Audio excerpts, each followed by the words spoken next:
দেখা করতে আসছে। একজন সাহাবী মক্কায় আসছে, তখন সাহাবীর সংখ্যা খুব কম। সাহাবী দেখার জন্য আসছে, সবাই মক্কায় আসছে, অনেক ভিড় জমায় ফেলাইছে।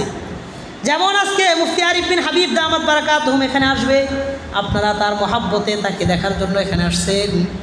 নবীজির এক সাহাবী সাদ বিন আবি ওয়াক্কাস যখন মক্কায় গেছেন, আশেপাশের সব মানুষরা তাকে দেখার জন্য আসছে। আসার পরে যার জীবনে যে সমস্যা, ওই সমস্যার কথা তার কাছে গিয়ে বলে আমার এই সমস্যা আপনি একটু দোয়া করেন। আর একজন বলে আমার ছেলের সমস্যা দোয়া করেন, আর একজন বলে আমার কারোবার নিয়ে সমস্যা দোয়া করেন। সাদ বিন আবি ওয়াক্কাস যার জন্য যেই দোয়া করতেছেন, সাথে সাথে ওই দোয়াটাই আল্লাহ কবুল করে নিতেছে।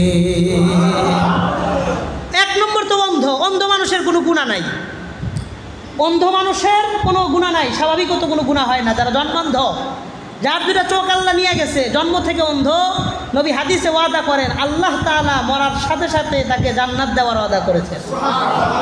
চোখ কত বড় নিয়ামত আমি তো বুঝবো না, যার চোখ নাই সে জানে চোখের কি মর্ম। আর এই চোখ নিয়ামত পায় আমি হারা দিন এই চোখ দিয়ে গুনাহ করি। কথা বলেন? হ্যাঁ। সাদ বিন আবি ওয়াক্কাস অন্ধ হয়ে গেছেন শেষ জামানায়। মক্কায় আসার পর যখন মানুষ জানাজানি হয়েছে, সাদ বিন আবি ওয়াক্কাস যা দোয়া করতেছে সব দোয়া কবুল। বলেন ভিড়টা কমবে না বাড়বে? ব্যাপক ভিড় হয়েছে, আরও মানুষ আসতেছে, সংবাদ ছড়ায় যাইতেছে, মানুষ ভিড় করতেছে। দূর থেকে একজন সাহাবী, ছোট্ট সাহাবী সাদ বিন আবি ওয়াক্কাস লাইসি রাদিয়াল্লাহু আনহু, তার বন্ধু মানুষ ছিলেন, তার দূর সম্পর্কের ভাই ছিলেন। তার ভাইয়ের ছেলে আব্দুল্লাহ ইবনে সায়েক রাদিয়াল্লাহু আনহু আসলেন। ঠিক আছে, অনেক দূর থেকে সফর করে আসছেন। আয়েশা সাদ ইবনে আবি ওয়াক্কাসের সাথে মুসাফা করতেছে। অন্ধ, তিনি তো চেনে না, দেখে না। অন্ধ সাহাবীর লোকে মুসাফা করে বলেন ফাআররাফতুহু বিনাফসি, আমি আমার পরিচয় সাদ ইবনে আবি ওয়াক্কাসের কাছে বললাম চাচা আপনি কি আমারে চিনছেন? আপনার সাথী, আপনার ভাই অমুক অমুকের সন্তান হলাম আমি, আপনি কি আমারে চিনছেন? সাদ ইবনে আবি ওয়াক্কাস বলেন হ্যাঁ আমি তোমাকে চিনতে পারছি, তোমার বাবার সাথে আমার খুব ঘনিষ্ঠ সম্পর্ক ছিল, আমরা দূর সম্পর্কের ভাই ছিলাম, তুমি আমার ভাতিজা, আমি তোমার চাচা। এবার আব্দুল্লাহ ইবনে সায়েক বলেন চাচা আমি অনেক দূর থেকে সফর করে আপনার কাছে আসছি একটা কথা বলার জন্য। কই কি কথা বলবা? কয় আনতা তাদউ লিন-নাস ফালাউ দাউতা লিনাফসিকা লারদ্দাল্লাহু বাসারাকা, আপনি মানুষের জন্য আল্লাহর কাছে দোয়া করেন, আপনার দোয়া আল্লাহ তাআলা সাথে সাথে কবুল করে নেয়। আপনি যদি আপনার জন্য একটু আল্লাহর কাছে দোয়া করতেন, তাইলে আপনার দৃষ্টি শক্তি আল্লাহ আপনাকে ফিরে দিত। আপনি তো সবার লেগে দোয়া করতেছেন, 14 গোষ্ঠীর লেগা। ঠিক আছে, ঠিক আছে, ঠিক আছে, আরে বাড়ানোর দরকার নাই, ভিতরে যারা আছে এরা শুনলে এগো। পুরা এলাকা তোমার শোনানোর দায়িত্ব দিছে কেটা? যার শুনতে মন চাই এনে বয়া শুনবো। আশপাশে কত অসুস্থ মানুষ আছে, কত বাচ্চা আছে, কত রুগী আছে। এই পুরা এলাকা মাইকিংয়ের পক্ষে আমি না, শুধু স্টেজে মাইক থাকবে, যার মনে চাই স্টেজে এসে বয়ান শুনবে। হ্যাঁ, বাড়িতে গিয়ে বয়ান শোনানোর দায়িত্ব মুফতি আরিফ বিন হাবিবের না তো। আর বাড়িতে গিয়ে বয়ান শোনা দিয়ে আসতে হইব? মন চাইলে এখানে এসে বয়ান শুনবে। ওইটা বাদ দেন, রহমত না পাইলে ওটা তো দায়িত্বের মধ্যেও পড়ে না। শোনেন, মাইকের কাছে যদি মুখ নিয়ে কথা কই, আপনারা এখানে সাউন্ডেও থাকতে পারবেন না, কিছু বুঝবেন না। আমি যেই দূরত্ব রেখে কথা বলতেছি আপনারা স্পষ্ট বুঝতেছেন যে আমি কি বলতেছি। এই জন্য এটাই ঠিক আছে, এটা পর্যাপ্ত দূরত্ব আছে, ঠিক আছে। শোনেন, সাহাবী সাদ ইবনে আবি ওয়াক্কাসের কাছে তার দূর সম্পর্কে ভাইয়ের ছেলে ভাতিজা এসে বলতেছে আমি অনেক দূর থেকে চাচা আপনার কাছে আসছি, আপনি কি আমার চিনছেন? তো আমি চিনছি, তা আমি আপনার কাছে একটা কথা বলার জন্য দূর থেকে আসছি। ওই কি কথা বলবা? আনতা তাদউ লিন-নাস, আপনি সব মানুষের জন্য দোয়া করতেছেন, যা দোয়া করেন সেটা আল্লাহ কবুল করে নেয়। ফালাউ দাউতা লিনাফসিকা লারদ্দাল্লাহু বাসারাকা, আপনি যদি আপনার নিজের জন্য একটু দোয়া করেন, আমার বিশ্বাস আল্লাহ আপনার চোখের দৃষ্টি আপনার কাছে ফিরিয়ে দিবে। আপনি তো আল্লাহ আপনার লেগে দোয়া করেন না। সাদ ইবনে আবি ওয়াক্কাস একটা কথা বলেছিলেন, একটা জবাব দিয়েছিলেন, ওই জবাবটা বড় আশ্চর্যের। ওই জবাবটাই আমি আপনাদেরকে শোনানোর জন্য এই পর্যন্ত নিয়ে আসছি।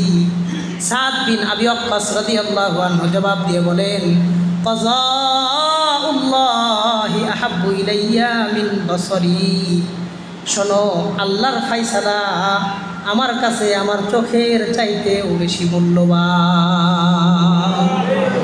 আল্লাহর ফায়সালা ছিল আমি শেষ বয়সে অন্ধ হয়ে যাব, আমি চোখ দিয়ে দুনিয়ার আলো বাতাস দেখতে পারবো না। এটা আল্লাহর ফায়সালা অনুযায়ী হয়েছে। আল্লাহর ফায়সালাটা আমার চোখের চাইতেও আমার কাছে বেশি মূল্যবান। চুনাচে তিনি অন্ধ অবস্থায় ইন্তেকাল করেছেন।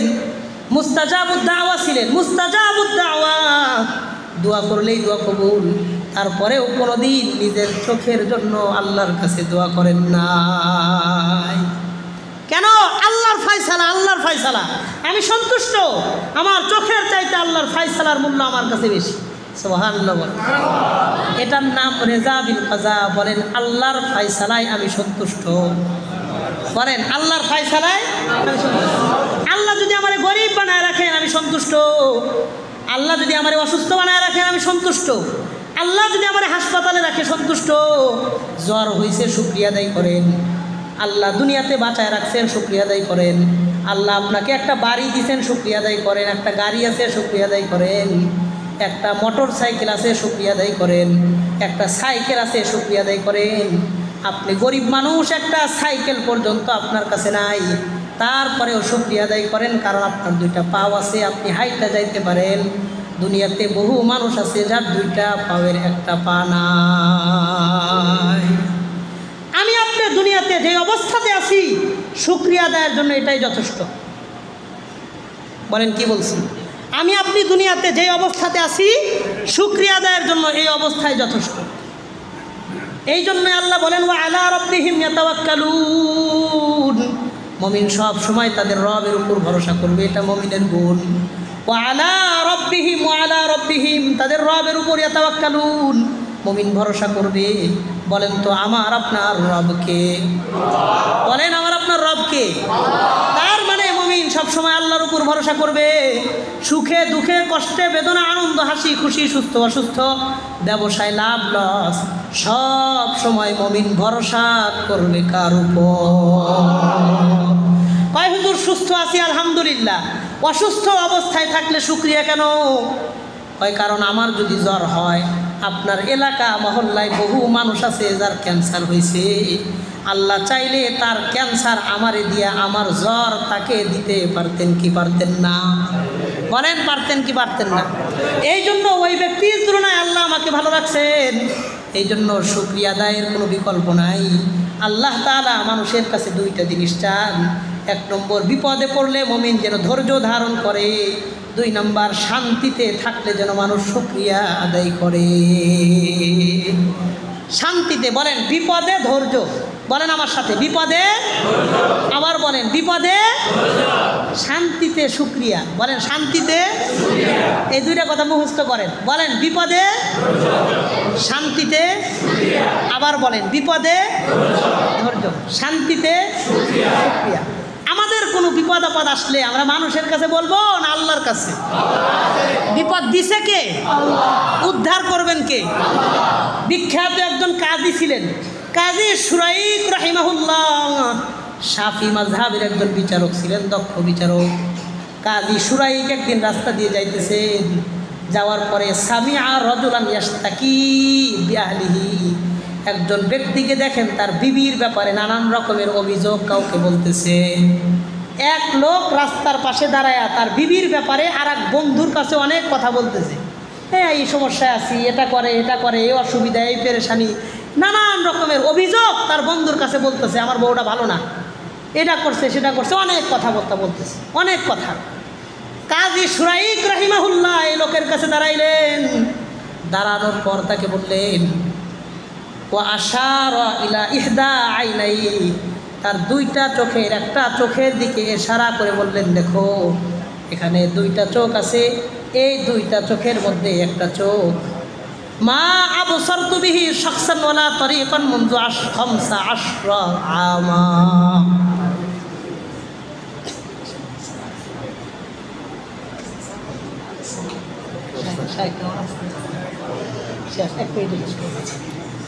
শেষ কথা, কাজী শুরাইক রাহিমাহুল্লাহ তিনি রাস্তার পাশে দেখেন এক লোক আর এক লোকরে তার বিবির ব্যাপারে, পরিবারের ব্যাপারে অনেক অভিযোগ শোনাইতেছে, এই অসুবিধা, এই অসুবিধা, এই কষ্ট, সেই কষ্ট। তো তিনি ওই লোককে ডাক দিয়ে বললেন, শোনো, এই যে আমার দুইটা চোখ দেহ, দুই চোখের এক চোখ, আশার আইনা ইহদা আইনাই, দুই চোখের এক চোখের দিকে ইশারা করে বলে, মা আবসারতু বিহা শাখসান ওয়ালি ওয়ালা তরিকান মুনযু খামসা আশরাতা আমা। আমার এই চোখ দ্বারা আমি কোনো ব্যক্তি দেখি নাই, কোনো রাস্তা দেখি নাই। বিগত 15 বছর যাবৎ আমি আমার একটা চোখ দ্বারা কোনো কাউকে দেখি নাই, রাস্তা দেখি নাই। এই চোখে কোনো আলো নাই, আমি দেখতে পারি না। এই 15 বছর পর্যন্ত আমি কাউকে বলি নাই, এমনকি আমার বিবির কাছে পর্যন্ত আমার চোখ যে একটা নষ্ট, 15 বছর পর্যন্ত তাকে বলি নাই।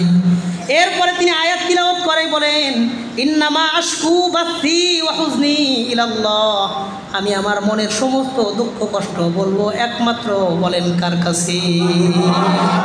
15 বছর তার এক চোখ দিয়ে দেখে নাই, দুনিয়ার কাউরে বলেও নাই, তার বিবির কাছে পর্যন্ত বলে নাই যে আমার একটা চোখ নষ্ট, আমি এক চোখ দিয়ে দেখি না।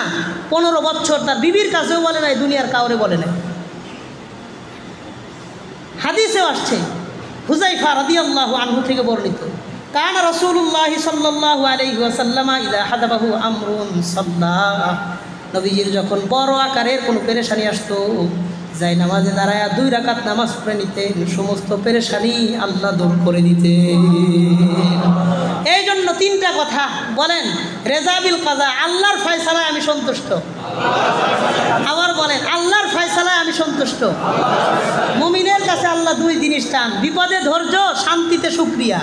আল্লাহ আমাদের বিপদে ধৈর্য ধরার তৌফিক দান করেন, শান্তিতে দিল খুলে আল্লাহ শুকরিয়া আদায়ের তৌফিক দান করেন। যে কথাগুলো বললাম, আল্লাহ আমাদের জীবনের সমস্ত পেরেশানিগুলো দূর করে আমাদের সবাইকে সুখ ও শান্তির জীবন গঠনের আল্লাহ তৌফিক দান করেন। হাদা ওয়া আখিরু দাওয়ানা আলহামদুলিল্লাহি রাব্বিল আলামিন। আসসালামু আলাইকুম।